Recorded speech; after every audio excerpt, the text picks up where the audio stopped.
usa ka katawhan.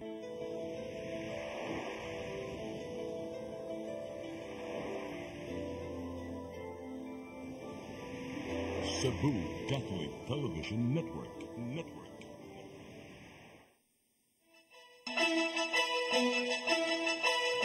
Uluhan sa mga balita sa Sari 47. Pagbalin sa mga nanimuyo sa CICC ngadto sa transitory housing nagpadayon.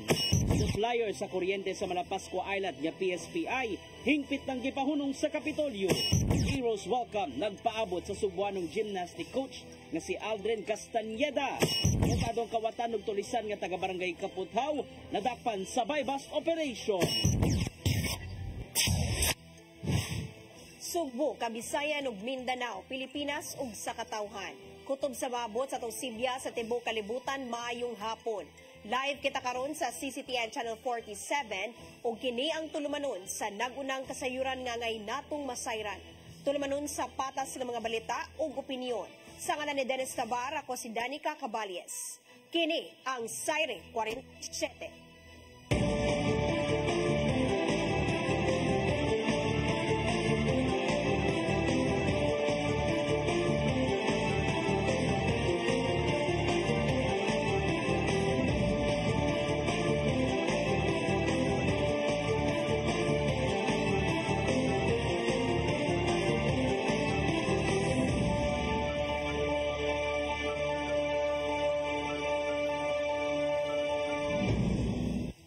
Karon sa kompletong detalye sa mga balita.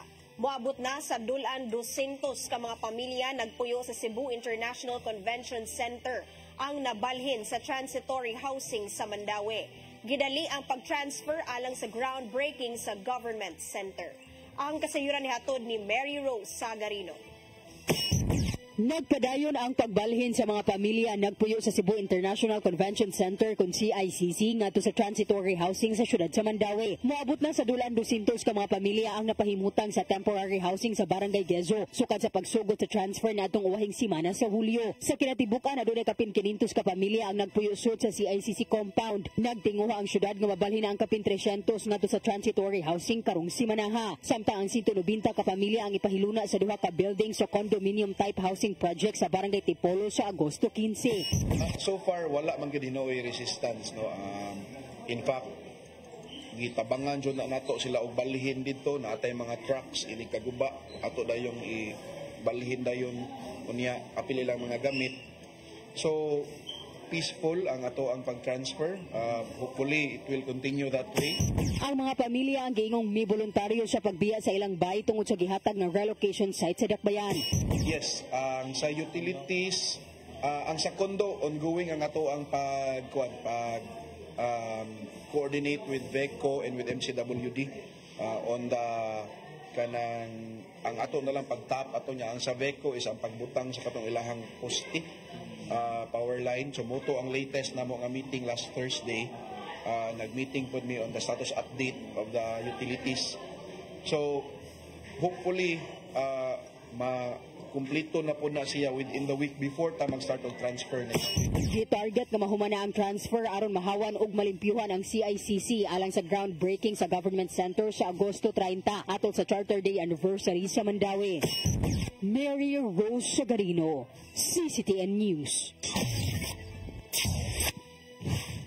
Matukuran na ang Kauhagan Integrated School og 4-story building adunay 8 ka classrooms. Gitingwa sa Lapu-Lapu City Government nga matagan og igong classrooms ang tunghaan aron dili na mulabang sa pikas isla ang mga tinun-an.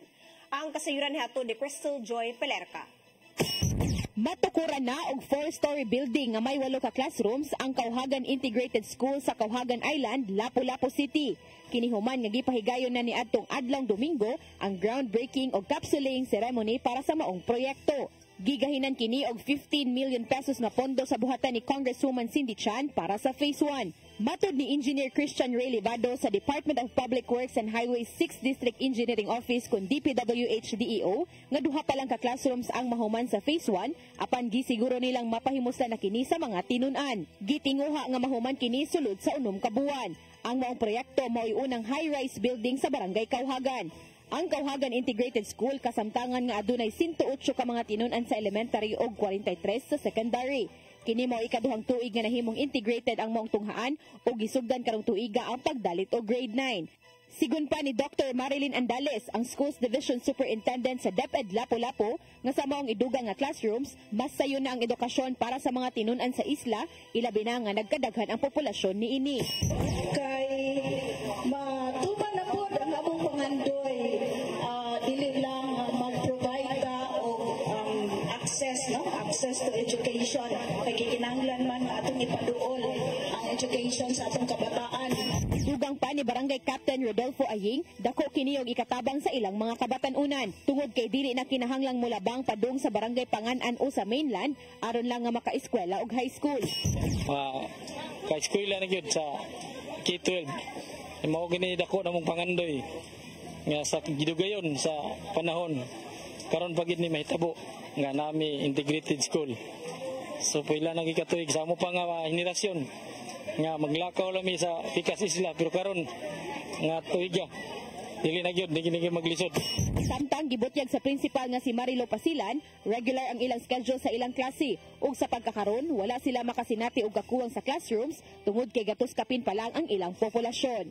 Crystal Joy Filerca, CCTN News. Hingpit na ang gipahunong sa kagamhanan sa probinsya sa Sugbo ang operasyon sa Power Source Philippines Incorporated, isip provider sa kuryente sa Malapascua Island. May issue og cease and desist order si Gobernador Gwendolyn Garcia karong adlaw ngadto sa PSPI pinaagi sa Executive Order No. 40. Nasinati sa mong isla ang pagkapaong sa supply sa kuryente gikan sa PSPI sukad niadtong 2019.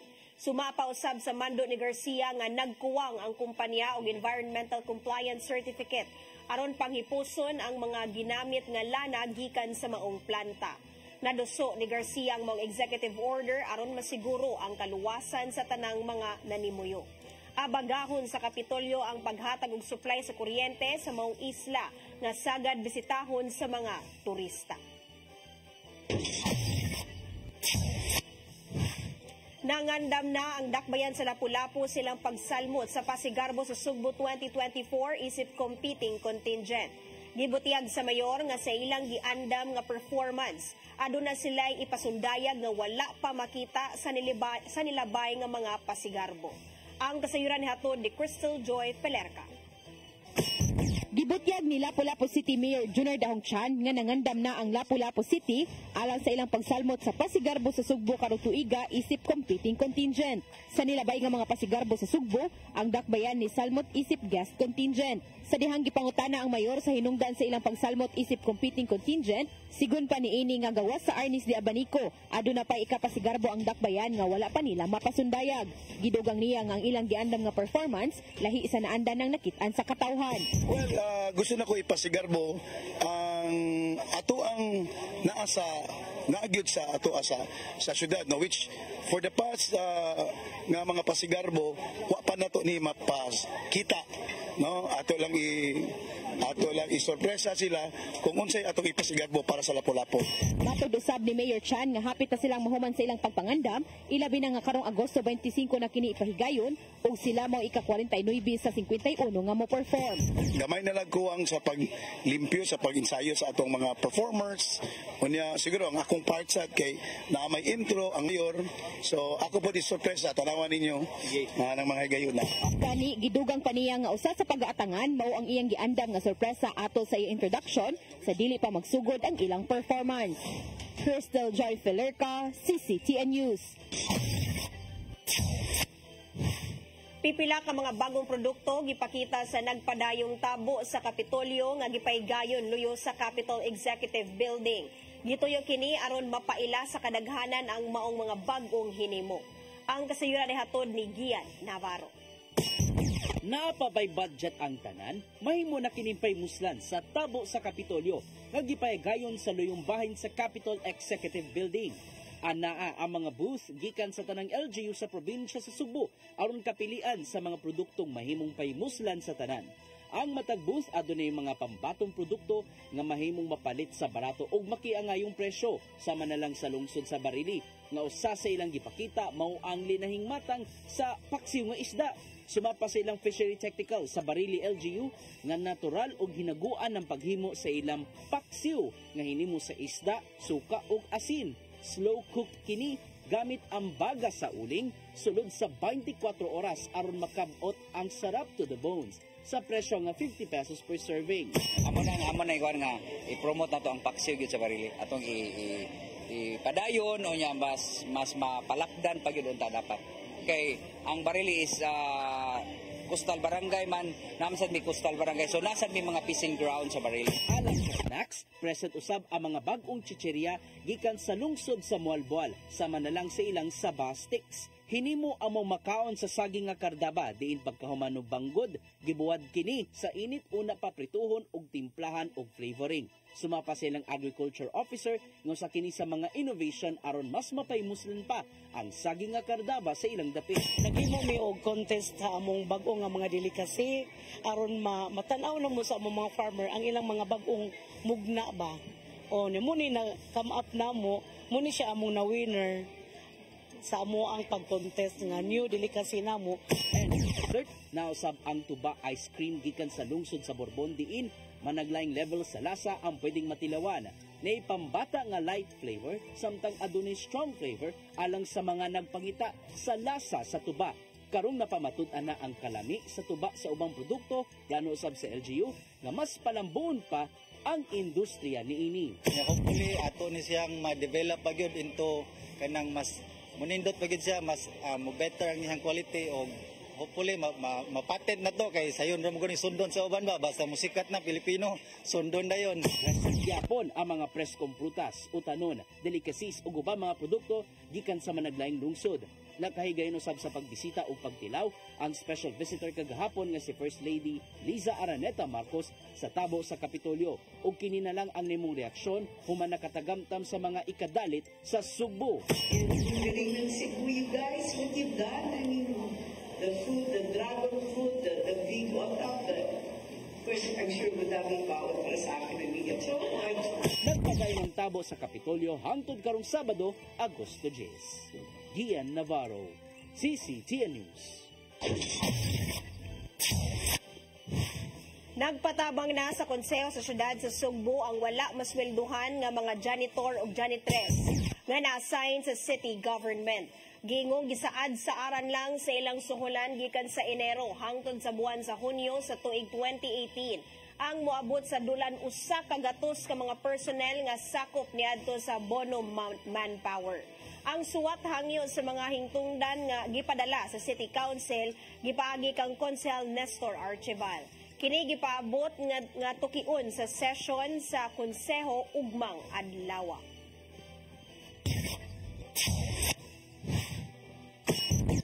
Musunod, Heroes Welcome nagpaabot sa Subuanong gymnastic coach nga si Aldrin Castañeda. Kanang guban pa mga balita sa magbalik sa Sairi 47.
the beauty of the Philippines.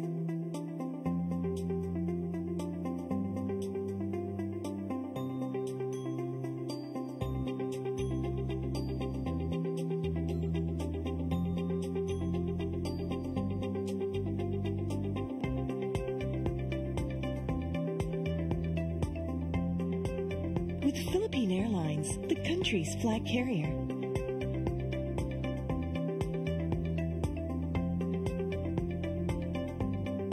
The airline that lets you feel the warmth of the nation.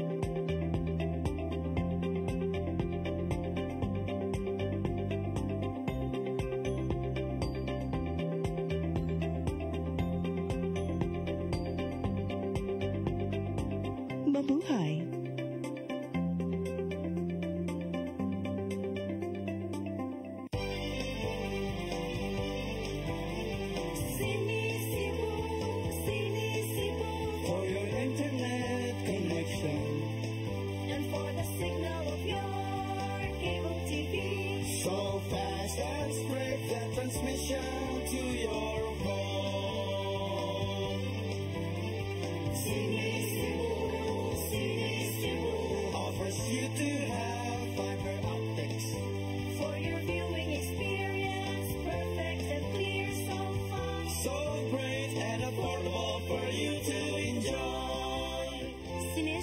Television Network Incorporated offers fiber to the home broadband internet bundled with fiber to the home cable TV connection.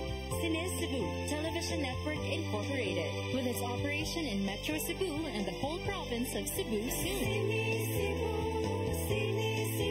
For your internet connection And for the signal of your cable TV. so fast and straight the transmission to your home. Cine Cebu offers you to have fiber optics For your viewing experience, perfect and clear so far. so great and affordable for you to enjoy. Ang kinabuhi puno sa hagit. Sumpila ka, Dria! Ay, pag-inarte! Pagdita ka! Puno sa pangutana. Bata pa gani ka tayo? Naguyab-uyab na ka? Kinsa man ang mga sakitin ako din ay karoon ng kinsa! Kung si Buto mo'y pasabot, Daddy! Puno sa luha. Pagpili pang ako nga imong anak o tanay mong mga babae. Kasuko.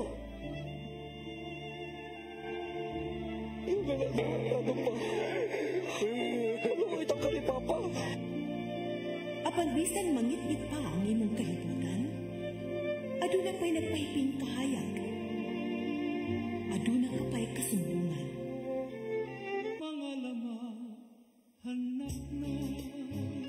Dear Tatay,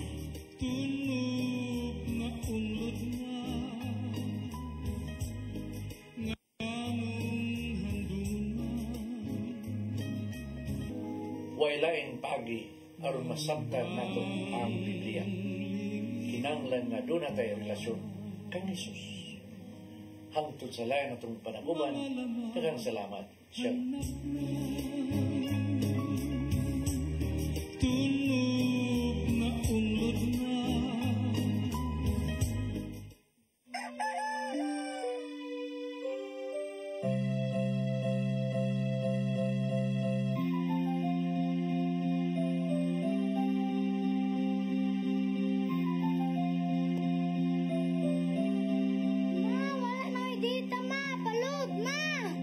Sorry, ma'am, na-late ko.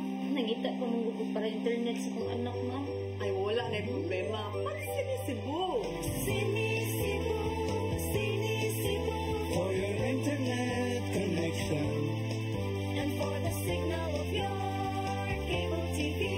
so fast and straight the transmission to your home. Cine Cebu. Cine Cebu offers you to have fiber optics For your viewing experience, perfect and clear so far. so great and affordable for you to enjoy. Cine Cebu. Cine Cebu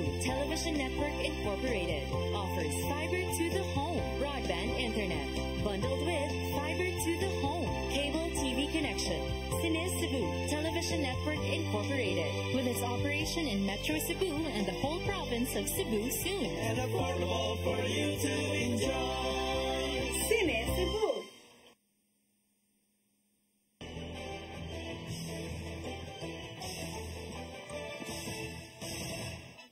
Balik sa atong mga balita. Heroes Welcome mao'y nagpaabot sa pagbalik sa sugbo ni Coach Aldrin Castañeda.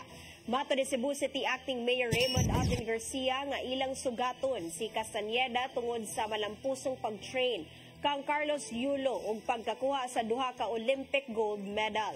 Gawa sa kagamhanan sa dakbayan sa Sugbo, gipahibalo usab ni Podromo Kapitan Ruperto Castañeda nga aduna usab sila giandam alang sa coach. Nasayran nga si Castañeda usa-usab ka Olympian nga nakahakot ni adto og mga medalya gikan sa mga international gymnastic competition.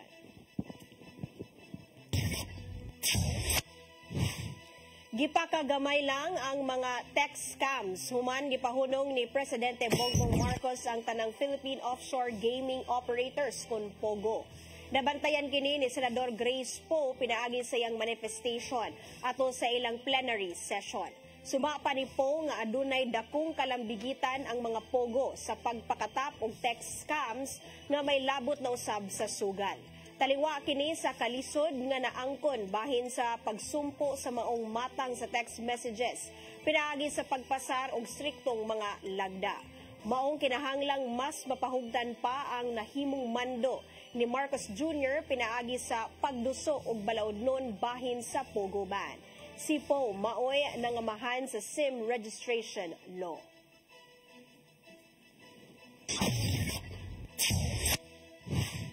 Sa laing balita, Philippine Human Rights Plan giumol uban ang naglahing mga grupo sa Kabisayan. Gilakip sa maong action plan ang mga sugyot aron mahatagan og dakong pagtagad ang tawhanong katungod sa katilingban. Ang kasayuran ni hatod ni Gian Navarro. Gipahigayon din sa dakbayan sa Subo ang consultation forum sa giumol nga Philippine Human Rights Plan nga gipasiugdan sa Presidential Human Rights Committee Secretariat. Mobot sa kapin usa ka gatos ka mga dinapit gikan sa managlaing grupo sa Central ug Eastern Visayas ang nag-abot og nakahigayon sa pagpadangat sa ilang mga sugyot. Kini aron malakip sa gimong action plan sa kagamanan bahin sa tawhanong katungod. Sumapa ni Undersecretary Severo Catura sa PHRCS nga kini na ang ikaupat nga amendment sa Human Rights Plan sa Pilipinas sukad nga naumol kini niadtong dekada 90. Kinahanglan malakip sa mong action plan ang pagtahod sa tawhanong katungod sa ubang mga sektor, apil na ang mga persons with disability ug indigenous people. Kagaya ngayon ang tinitinan natin are issues on climate change and human rights, business and human rights, yung issues on older persons, so kaya yung tinatawag natin senior citizens, no? So may mga bagong issues na lumalabas. Human sa managlaing isgutanan, may padangat sa mga punto ang managlahing grupo. Apil nini ang sakop gikan sa Baygani, usa ka women's rights organization nga naghatag og pagtagad ilabi na sa mga nabiktima sa extrajudicial killings. Misugyot sila nga kinahanglang hatagan og pagtagad sa gobyerno ang katungod sa mga nahikawan sa EJK. Wala yung taon makakadawat pag mga justisya. Muna ang among gikinahanglan unta nga understanding sa human rights nga matabangan unta ang katong mga victims sa extrajudicial killing. Magpaday na pagkuha og mga sugyot sa Mindanao hangtod na sa Septembre. Ang tanang mga rekomendasyon tun-on sa PHRCS aron mahimuan og draft ug isumiter nga to sa Office of the President. Kini aron malusad na nga to sa publiko ang Philippine Human Rights Plan karong Disyembre.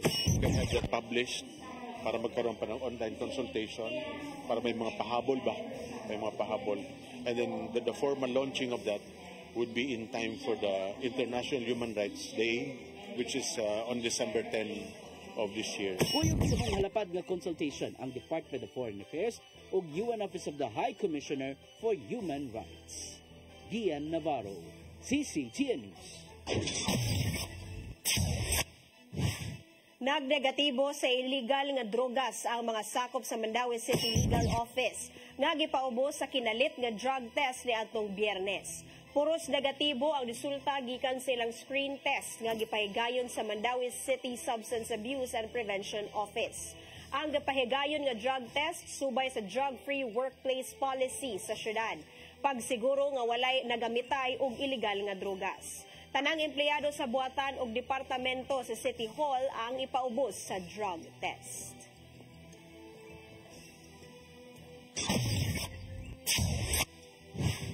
Mga sakop sa kapulisan nga gikan sa Davao City ibalik sa PNP isip security detail ni Vice Presidente Sara Duterte.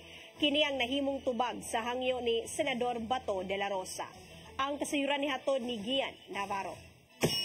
Ibalik sa Philippine National Police ang mga sakop ka taga Davao City ngadto ni Vice Presidente Sara Duterte isip kabahin sa security detail. Kini ang nimong hangyo ni Senador Ronald Bato de la Rosa ngadto kang PNP Chief General Romel Marbil human gitangtang una ang 75 ka mga pulis nga naghatag og seguridad kang Duterte. Mato ni de la Rosa nga ang mga pulis gikan sa Davao City mao ang labing gikasaligang security personnel ngadto sa Vice Presidente. Hinuon misanong si Marbil sa nimong hangyo ni de la Rosa atol sa kahiring. Giklaro hinuon sa hepe sa kapulisan nga walay pamulitika ang nimong pagtangtang sa security personnel sa Vice Presidente. Samtang nay nahabiling 31 ka mga pulis nga naghatag og seguridad kang Duterte. Gawas kini sa 358 ka masakop sa Armed Forces of the Philippines nga nagbantay sa Vice. Gitata usab ni Marbil nga sa nahimong pagsubay sa Presidential Security Command, wala sila nakit ang hulga sa seguridad kang Duterte. Kini na ang nimong lakang sa PNP human nga gitangtang ang mga pulis bodyguard ni Duterte nga nisangpot sa nahimong pasumbingay online. Gian Navarro, CCTN News. Gitumbok nga suspect sa pagpatay sa usa ka sales lady miangko na sa krimen apan wala niya tuyua nga patyon kini. Hugot usab niya nga gihimakak nga iyang nalugos ang maong babay. Ang kasayuran ni hatod ni Arnold Bustamante. Suspitsado sa rinuon nga pagpatay sa usa ka 27 anyos nga sales lady sa usa ka mall sa Dakbayan Sugbo nadto nga Biyernes sa buntag. Sa sulod sa boarding house nini sa sitio Laguna, Barangay Bulacau miangko na sa krimen. Si Darin Sumusot Kuy, 25 anyos, silingan rosab sa biktima. Unang nadakpan sa Villana Police Station na ginayawan human maalarmang armado sa Barangay Sambag 2 sa Dakbayan Sugbo. Mato ni Darin nga nitong Biyernes pasado alas 7 sa buntag, nisulod siya sa kwarto sa maglibin partner nga si Junji Enriquez ug ang biktima nga si Sharina relatibo nga hubog sa iyang pagsulod gingon naligo sa banyo ang biktima nga si Sharina nga wala manira sa pultahan og iya kining gisulod ug gidira pagawas. Ang tumong matod pa ni Darren nga makigilawas sa niini sama silang naandan nga buhaton kung wala ang live-in partner ni nga si Junji. Yang gitugaan nga doon sila relasyon nga sexual apan dili sila managhigugmaay. Sanglitigo lang sila nga maghilawa sulod sa upat nga na sa 5 kahigayon nga nagsugod natong unang semana sa Hulyo. Apan niadtong Pizza 2 sa Agosto nagtuo siya nga mosugod si Sharina nga tungod ani yaning nidiretso sa pagsulod apan nibaliban na kini nga gusto na nini nga putlo ng ilang nasugdan nga nabuhat sama sa paghigilawas. Nibaliban na ang biktima sanglit gusto na nini nga putlo ng ilang nga gibuhat tungod kay doon na sila tagsa ka mga partner. Apan niya kini nga gipugos din hinami aksyon og syagit ang biktima. Iya kining gigakos apan tungod kay basa pa ang hubo nga lawas, pulo sila nga tumba sa sahog nga semento ug iyang natuog ang liog niini. Nagtuo si Darren nga nakuyapan lang ang biktima nga si Sharina human niya matuog pinagi sa paglak sa liog niini gamit ang iyang bukton. Giklaro ni Darren nga wala niya mahilabti ang pagkababae ni Sharina. Sanglit naglibog pa siya kung unsa iyang nga angayan nga buhaton. Nikuha siya og burner sa butane ug gusto niya nga sunugon ang biktima apan nausab ang iyang hunahuna. Kamo na lang ang pagsunog sa buhok niini o kumuda ko ang kayo mupaingon kini sa foam nga may higdaanan sa mga mag-live-in partner hangtod nga moaso o kung mapawong na ang kayo iyang matabunan ng krimen. Si Police Colonel Antonieto Cañete, ang acting Cebu City Police Office Director, nagkanayon nga kasong murder ang ilang ipasaka sa korte karong Miyerkules. Mato ni Cañete sa pagkakaroon si Kuy pa lang ang ilaga pa sa kanong kaso sanglit wala pa sila makita nga dunay lain nga kauban ng suspitsado sa paghimo sa krimen.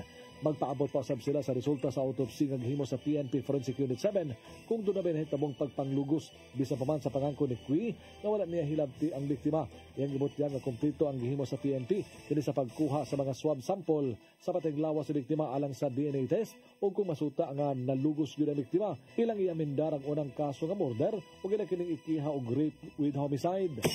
After the report will be released, then let us see if there is a deposit of sperm and coming sperm onto him through DNA and other swab testing, then there may be possibility of rape with homicide. Si Cebu City Acting Mayor Raymond Alvin Garcia nga personal nga miadto sa kampo sa kapulisan sa Dagdang Sugbo aron iyang makita ang suspitsado nga si Queen nakadaig sa kapulisan sa Dagdang Sugbo sa laling nga kasulbaran sa maong linuog nga krimen. Apan iyang gihagit sa kanyete nga lang taman sa pagdakop ang buhaton niini lakip na ang pagtaral niini nga sa hukmanan. Yang kon sa Acting Mayor nga alarming nga nahitabo sa biktima sanglit usa kini ka heinous crime nga ngayon nga hatagan sa dindian nga pagtagad sa kapulisan. Well, of course it is alarming. This is a heinous crime. Ug para kadako, this has no place in the city of Cebu. And mo bitaw nga nianig gyud ko dili serious kay ko pag-ani. Pwede na mo gud ako ni sila ipatawag pero nianig gyud ko just to show unsa ko ka serious aning particular incident, no, this particular crime. And I've already told Colonel Cañete nga you have to see this through. Dili raman ni nga kutob sa pa-file og kaso. You have to see this through all the way until the end of the case. Napasukaan na usab og kasong karapasan sa Republic Act 10591 kung illegal possession of firearms si Cui human ni nakuhaan og armas nga kalibre 45 atol sa pagdakop niini sa Sambag 2 nitong Sabado, Agosto 3, 2024. Arnold Bustamante, CCTV. Subay sa maong balita, hepe sa kapulisan sa Central Visayas ni Mando. Sa Cebu City Police Office nga palawman pa ang ilang investigasyon sa kamatayon sa sales lady sulod sa boarding house. Bisan pa man kini sa nahimong pag-angko ni Darren Cui nga siya ang naghimo sa krimen. Ang kasayuran niya pagbalik ni Arnold Bustamante. Gihangop ni Police Brigadier General Antonio Berin, hepe sa Police Regional Office 7 sa daling pagkasikop sa suspitsado sa linuog nga pagpatay kang sarina relatibo sa sulod sa boarding house dinhi sa Sitio Laguna, Barangay Bulacau sa Dagdang Sugbo. Si Darren Cui, 25 anyos, una na nga miangkon nga siya aga naghimo sa krimen o nadagpan sa Inewan Police Station human di alarma nga armado sa Sambag 2 ngadto nga Sabado sa hapon, Agosto 3, 2024 ug nakuha ang kining armas. Ato na Berin nga iyang nga gidahig ang kapulisan sa Dagdang Sugbo nga iladayon kiningan na resolbar sulod lang sa usa ka adlaw subay sa walay hunong nga follow-up operation sa pagpagulo sa hipinini nga si Police Colonel Antonieto Cañete. Actually, we commend the men and women of the Cebu City Police Office for a job well done. We were able to arrest the main suspect dito sa incident ng sa Bulacau. And of course, the suspect had been invested already for another crime and he executed an extrajudicial confession in his participation po sa krimen na nangyari. Minsan sa pag-angko ni Darren Cui nga naginusara lang siya sa paghimo sa krimen, sanglit nagtinguhan siya netong tungura nga iyang makahilawas ang biktima apan dunay mga pagduda nga dunay kinilain nga kauban. Mato ni General Abirin nga mao kini ang iyang kamanduan sa kapulisan sa Dagdang Sugbo nga susiyon pag-ayo kung dunay bay lain nga kauban si Cui. Yan pa po ang palagi nating tinututukan na inibisigan po natin na maigi kung may kasama pong iba yung ating suspect. But nevertheless, kagaya nga ng sinabi ko, based po doon sa extrajudicial confession po ng ating main suspect ay siya lang daw po yung gumawa po ng Police Brigadier General Antonio Berin, si Police Colonel Antonieto Cañete, ang Cebu City Police Office Acting Director na kanayon, na minusad na sila og case build-up o nasuta sa himong investigasyon base sa papahayag sa mga saksi sa dapit na ginusara lang si Cui sa paghimo sa krimen nga mitakdo sa pag-angko niini. Nakuha nila og papahayag kadtong kauban ni Cui kay ang gihagad og inom niya ng Biyernes sa buntag nang ito ang nahumana ang krimen. Yes sir, we're still conducting a case build-up and evidence gathering on the possibility that there are other personalities involved. But so far this time, wala pa tayong makukuha sir because the people in the area could not pinpoint na may kasama siya. Ato sa open line forum sa usa ka hotel, din si Cañete ang usa sa mga dinapit, iyang gibutyaga ni gawas na ang resulta sa autopsy sa biktima. Apan resulta nga wala kini malugos. Apan iyang gibutyag nga iyang ipausab ang autopsy human mahimawaan nga ang gigamit nga kit sa paghiling sa kinataw ni expired na. Yes, I really insist that to have to conduct a new test, no? Because he reported also to me that the testing kit had been expired. And I told him, if kung kailangan bibili ako for my own money to secure the new testing kit, I will do it. Pero sabi naman niya, there will be a new testing kit coming from the Kamkrami as requested by him. So let us wait for siguro mga 2 to 3 days, then there will be an accurate result on that question or issue. Muna nga bitugaan si Darren siyang extrajudicial confession nga wala niya mahilabti ang biktima tungod kinatarantar na siya human masayran ngayon ang napatay ang biktima. Nga tungod ani, gusto niya nga tabunan ng krimen pinagay sa pagsunog sa lawak gamit ang burner sa butane. Arnold Bustamante, CCTN News.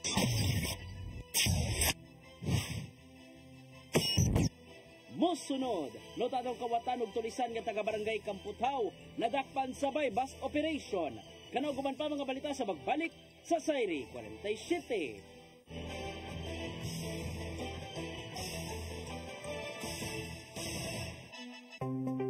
Discover the beauty of the Philippines.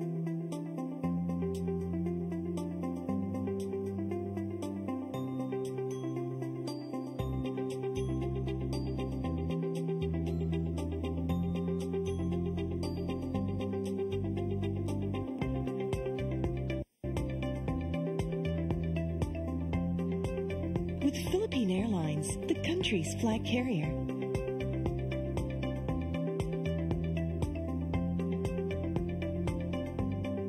The airline that lets you feel the warmth of the nation.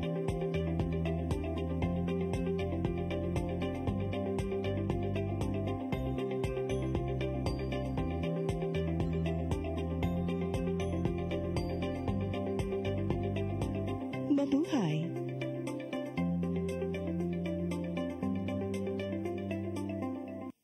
Holy Spirit,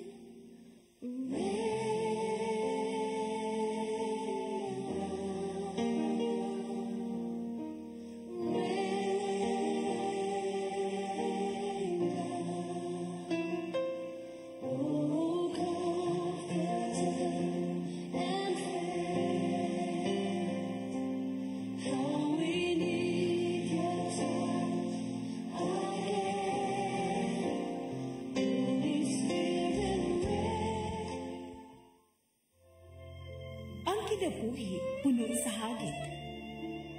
Sumpi na ka, Dria! Ay, paginarte! Pagdita ka! Puno sa pangutana. Bata pa gani ka tayo? Naguyab-uyab na ka? Kinsa man ang mga sakitin ako din ay karoon na kinsa! Si buti mo'y pasabot, Daddy. Puno sa luha. Nagpili pa. Ako nga imong anak o kanay mong mga babae. Kasuko.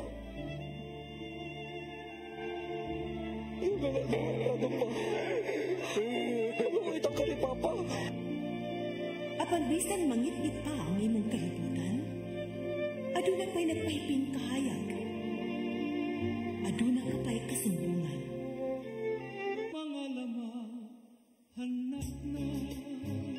Dear Tatay,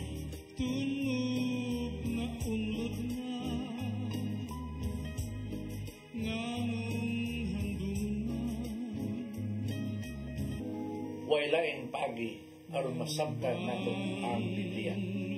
Kinanglan nga doon na tayo relasyon kang Jesus. Hangtod sa layan natong panaguban, daghang salamat. Shalom.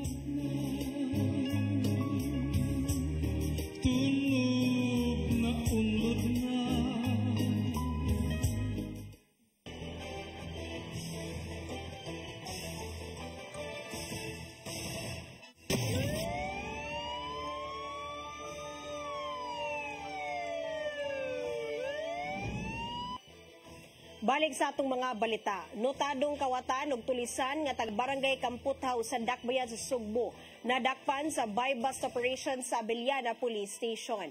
Ang number 1 most wanted person sa Abiliana Police Station nakuhaan og binulto nga shabu. Ang kasayuran hatod ni Arnold Bustamante.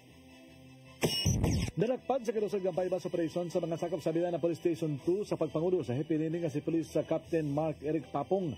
Ang gilangan notadong kawatan og turisan alas 9 sa Domingo sa gabi sa Juanos Main Street, Barangay Kamputhaw. Ang suspitsado gilangan si Danny J. Ugario Liston alias JJ, 29 anyos, residente sa Puro 4 Aper, barangay Kabutaw sa Defense Sugbo, na nakuha ng mga puto sa kituang Cebu, nga mutimbang sa 5 gramos, nga doon standard drug price, nga 35,000 pesos. Mato ni Police Colonel Antonieto Cañete, ang kasamtangan nga acting Cebu City Police Office Director, nga si Liston mao isuspitsado sa sunod-sunod nga pagpanulis o pagpangawat nga nahitabo sa dalan Escarrio sa barangay Kabutaw sa Belbay nga mga buwan. Tungod nini gipaubos nila kini sa monitoring ug nasuta nga gawa sa iyang pagkabanggiitan nga kawatan og turisan sa maong barangay mamaligya usab kining illegal nga drugas nga may hinungdan nga ila kining gibaymas. Human miangkon si Liston sa aga mga nahimong pagpanulis ug mga pagpangawat ug kung asa niya kini gipamaligya, nakuha kini pagbalik sa mga pulis nga milusad og follow-up operation ug nauli kini sa mga tag-iya. There was a bypass operation conducted against certain Danny Oligario Liston alias JJ, the suspect of the series of robbery incident sometimes in July 11 and Augusto in Barangay Kabutaw. Able to rob expensive materials or things like a mountain bike worth 200,000 and other gadgets. But I'm happy to hear that we were able to arrest him in the bypass operation and even recover those items that had been stolen by him. Nanagpanakan na ito si Liston, pinasikan sa mga warrant of arrest na giluwatan sa korte sa kasong 2 counts sa robbery. Apan sa dihaga na kagawas, may balik na sa kini si aga na andang na trabaho. Ug nitong Hulyo 2024, nanulis na usab kini ning iyang pagkasikop karon mato ni Cañete nga daghang krimen sa uptown area ang masulbad ug dili na kini mahimong nga makagawas pa tungod kay walay gitugot nga piyansa ang korte sa kaso nini nga iyang giatubang. Yes, dating gawi, bumalik siya, but this time I will ensure that we can no longer victimize other people because this our bypass operation is a non-billable offense. Giangkon sa suspitsado ang tanang nga pasangil bato kaniya sama sa tulis ug ang pagpanglungkab sa mga balay sa Kabutaw. Ato niya nga tungod sa iyang bisyo sa illegal nga drugas, inom, sugal, babae guban pa, nahimo niya ang maong nga matang sa krimen ug makaduha na siya na palhog sa prisuhan. Bisyo nimo. Tungod sa iyang pagkagumon sa paggamit sa illegal nga drugas, ang iyang himuon mao ang pagpangawat o pagpanulis din ang ihang nga makuha nga butang sama sa laptop, iPhone, bisikleta guban pa. Iya kining ibaligya sa pulon sa tag 10,000 pesos. Arnold Bustamante, CCTV. Philippine Green Building Council nitugyan og Sustainable Development Goals Guidelines ngadto sa syudad sa Mandaue. Kini nagtingwa sa pag-promote og environmental friendly buildings ug sustainable reporting. Ang kasayuran nihatod ni Mary Rose Sagarino. Gitugyan kaganinang buntag sa Philippine Green Building Council ngadto sa syudad sa Mandaue ang Sustainable Development Goals Guidelines nga base sa standard sa United Nations. Kini nagtinguha sa pag-promote og environmental friendly buildings ug sustainable reporting sa local government units. Actually, there are a lot of LGUs naman that are doing their share in promoting green buildings and sustainability. But I would say Mandaue is one of the leaders because Mandaue started early on, more than 10 years ago they started. And I think among the LGUs, the framework of Mandaue is very, very strong because not only do they have incentives, strong incentives, they also have a strong ordinance.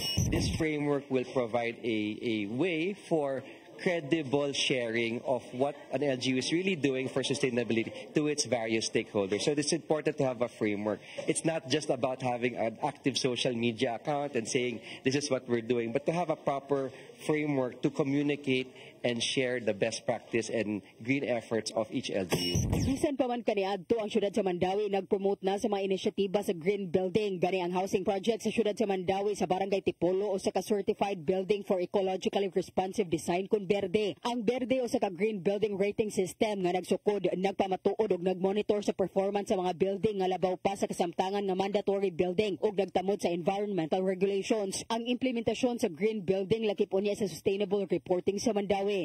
Basically the whole sustainability nga pie, environment, economic o kanang social. So kung si Mayor, like for example, si Mayor mohimong soka. So dili na siya mo punit og bisag unsay nahitabo diha ana, he has to base it on the sustainability report. Landmark moment for our city's progress.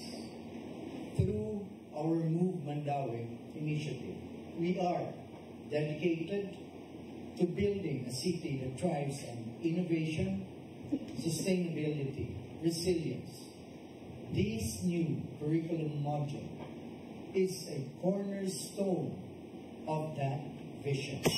Kawa sa UNSDG guidelines, giturn over usab sa FELGBC ang curriculum module sa University of San Carlos nga usa sa ilang partner university. Tungod niini, mandatory na nga malakip ang Green Building Initiative sa curriculum sa tunghaan.